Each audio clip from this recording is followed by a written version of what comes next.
Mara came on the noon bus, her suitcase shining with city polish. The driver offered to carry it. She refused.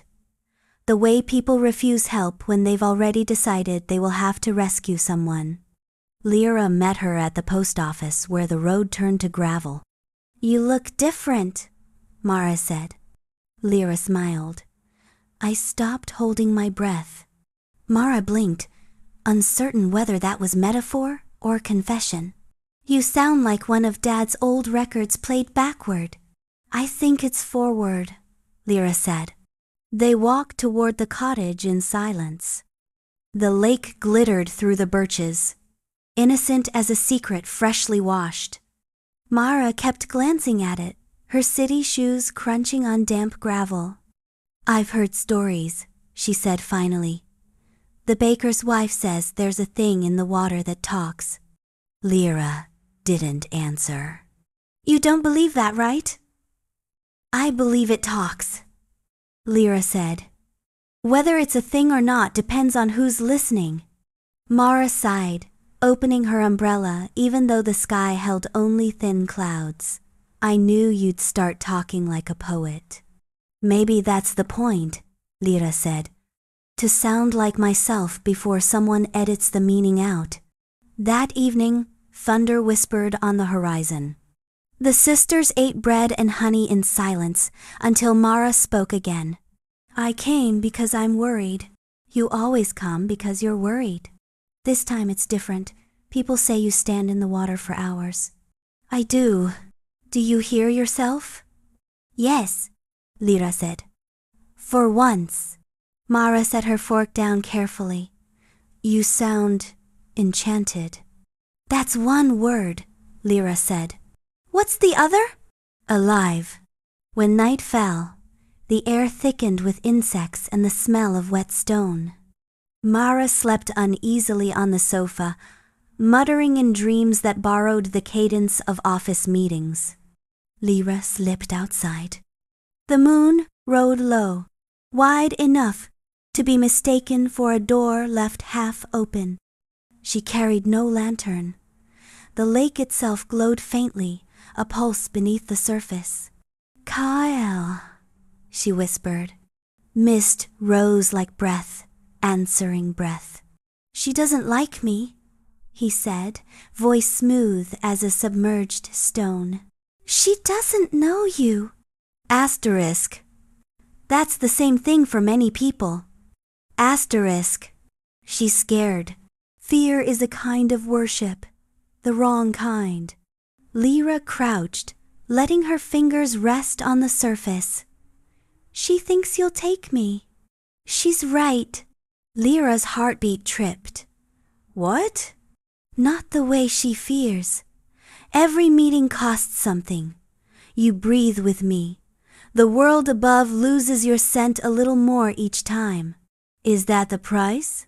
"Everything that learns new air must forget the old."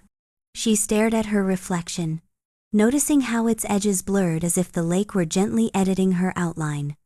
"What happens when I forget too much?" "Then you choose what to remember." "I want both," she said. "The lake and the shore. Then you'll have to make the story that allows it." He surfaced halfway, face shining with current. "Do you trust her, your sister, to understand a story that doesn't end with saving you?" "I don't know," she said. "Then teach her the other kind." The next morning, Mara found her sitting on the porch steps, damp hair braided down her back. "Lyra, your skin, look at it." What Mara meant was that it shimmered faintly. Not glitter, not illness like dew that refused to dry. "It's nothing," Lyra said. "It's the lake." Mara whispered. "You're letting it change you." Lyra met her eyes. "It isn't letting, it's learning." "From what?" "From how I stopped fighting the air." Mara backed away. "You sound mad." Lyra almost said times, maybe sanity is the shallow's asterisk, but she bit the words in half. By afternoon, the fisherman came to the door, hat in hand. He nodded at Mara politely, and then at Lyra with something closer to awe. "The water's higher than it should be," he said. "Fish are surfacing dead. The old women say the guardian's waking." "He was never asleep," Lyra said. The fisherman frowned. "Then it's you he's listening to. Be careful, miss. When gods start breathing our air, they forget how heavy we are." Mara's hand tightened on her arm. "See? Even they think this is dangerous." Lyra watched the lake beyond his shoulder, its surface flat as polished pewter. "Maybe danger is the only language we both still speak." That night, the dream returned. She was underwater again, but this time the light came from above, refracted through dozens of shapes that looked like lanterns. Each lantern held a memory. Her mother braiding hair, Mara laughing with jam on her cheek, her first lie that earned applause. Kale's voice threaded through. "You asked to breathe both airs. Then you must learn the cost."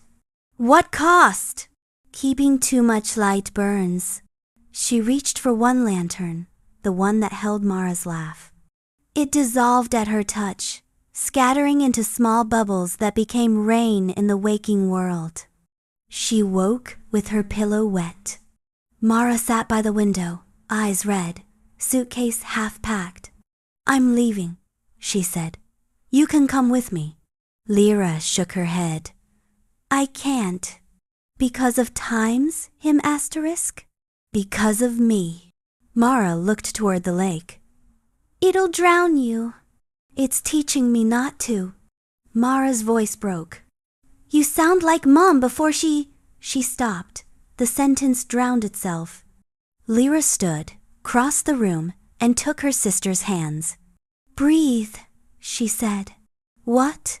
"Breathe with me." They stood like that, two women whose childhoods had learned the same rhythm of fear. For a moment, the air between them steadied, shared, not stolen. Mara's pulse slowed. Her shoulders dropped. She didn't understand, not fully, but something in her stopped fighting. "What did you just do?" she whispered. "Nothing," Lyra said. "Everything." That evening, Lyra returned to the lake. The water smelled of lightning that hadn't yet chosen a target. Kale waded waist deep, the horizon bleeding amber behind him. "You paid the first price," he said. "Now the air belongs to you both." "What do you mean?" "She carries a thread of your breath. The world will think she dreamed it. Let them. And you? I'll keep the other half until you need it back." He smiled, small, tired, infinite. "Freedom isn't leaving," he said. "It's knowing which breath is yours." She stepped closer, until the water covered her knees and her heartbeat aligned with his. "Then this is freedom. This is the price of it," he said. The wind rose. Lanterns across the village flared, each one catching for a moment, as though remembering an old agreement. The lake held its breath and then exhaled. A faint ring spread outward from where she stood, reaching every shore. On each doorstep, a bell rang once. The villagers would tell stories about that sound for generations. The night the lake sighed. The night two women taught the air to listen.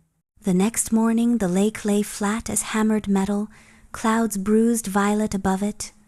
Lyra stood barefoot on the bank, feeling the cool mud give slightly under her heels.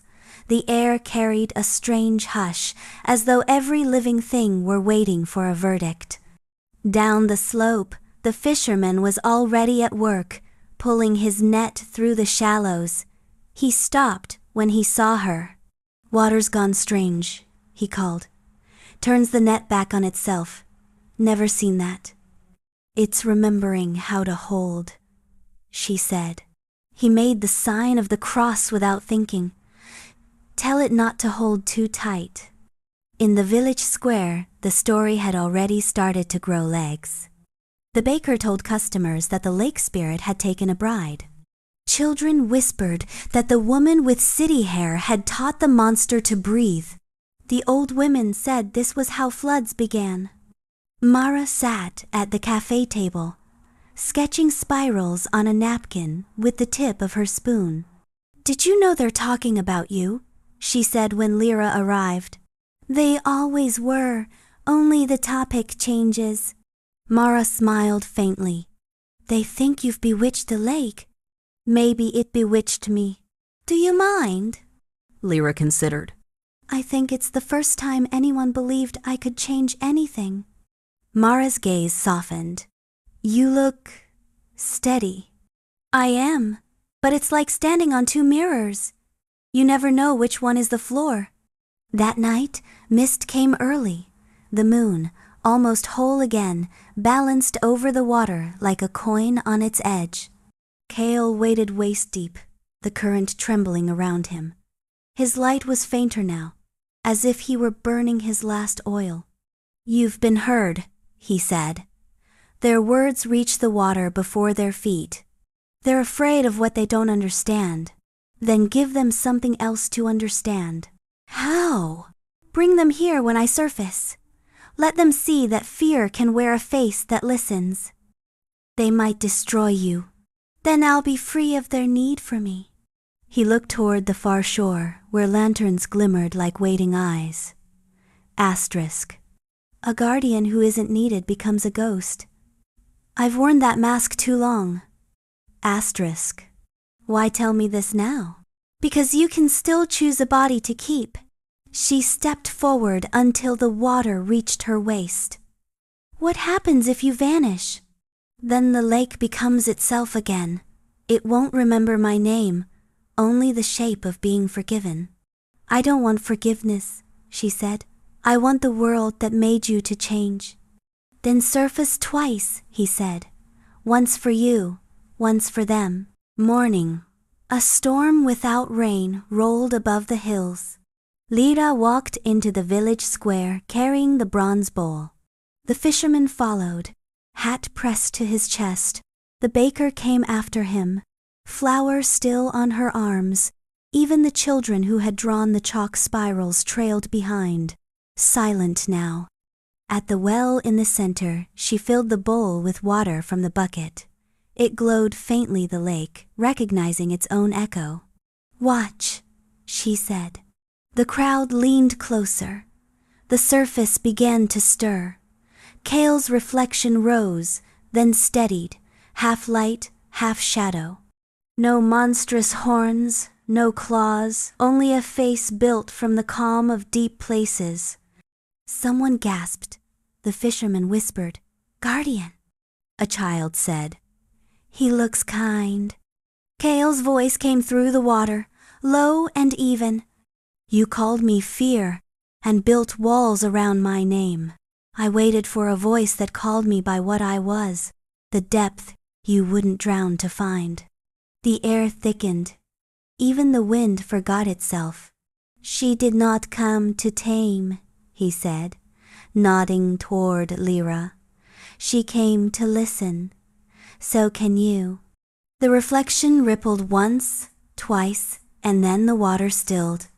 Only their own faces looked back at them, each face haloed with the faintest shimmer of light, as if something inside had learned a quieter breathing. No one spoke.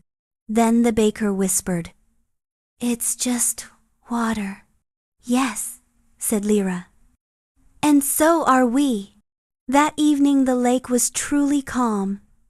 No mist, no bells. Lyra sat on the bank, knees pulled to her chest. "Kale?" she whispered. The water answered only with the smallest exhale of bubbles. "You surfaced twice," the echo of his voice said inside her.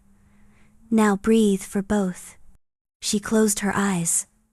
The rhythm was still there, slow and deliberate, shared but untethered. For the first time, the lake no longer felt like escape. It felt like reflection. Mara joined her barefoot, hair undone by wind. "He's gone?" "He's everywhere," Lyra said. "Then what now?" "Now," Lyra said. We tell it right. No monsters, no saints, just a woman who stopped choosing between air and water. Mara nodded. That might be enough. In the morning, villagers found the lake a handspan lower. The chalk spirals had dried to dust, leaving only faint silver outlines that no rain could wash away. The bronze bowl remained on the stone by the shore, filled with clear water that never rippled. When the wind passed over it, it made a sound almost like breath. And those who listened closely swore they could still hear a voice murmuring from beneath. Freedom isn't leaving. It's remembering the air that loved you back. The lake kept its calm for 41 days. By the time autumn reached the valley, reeds had grown tall enough to whisper over the roofs of the cottages. The villagers stopped crossing themselves when the wind changed. They still left bread by the shore, but now as thanks, not protection. Mara stayed. She rented a small room above the bakery, painted the walls white, and spent her mornings sketching spirals that never quite repeated. Sometimes she and Lyra walked together at dusk, saying little. They had discovered a new form of conversation, shared quiet that didn't ache to be filled. In the cottage, Lyra began to write. At first, it was only fragments. Words like times, tide, asterisk, asterisk, mask, asterisk, asterisk, breath, asterisk. Then sentences found each other. She called the manuscript asterisk, asterisk, the gift of breath, asterisk, asterisk, half memoir, half myth, written as if she were still underwater. She didn't plan to publish it. She just wanted to see if the page would listen the way the lake had. But one night, Mara read a few pages and said, "It's not just your story anymore." Within months, the book spread. Readers said it felt like a mirror held underwater. Some said it healed something unnamed.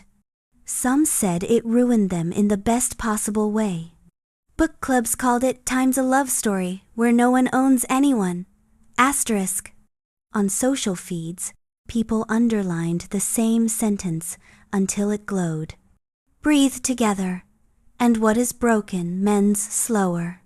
Lyra didn't answer interviews. She let the words travel without her. On the 42nd night, she returned to the lake. The moon was a thin coin again, the world resetting its change. She carried no lantern, no bell, only the bronze bowl. When she set it on the stone, the surface filled instantly, no ripple, no rain. Her reflection looked older, but the eyes were steady. She could almost hear Kale's voice inside the stillness. You surface a third time when you stop needing witnesses. I'm here, she said.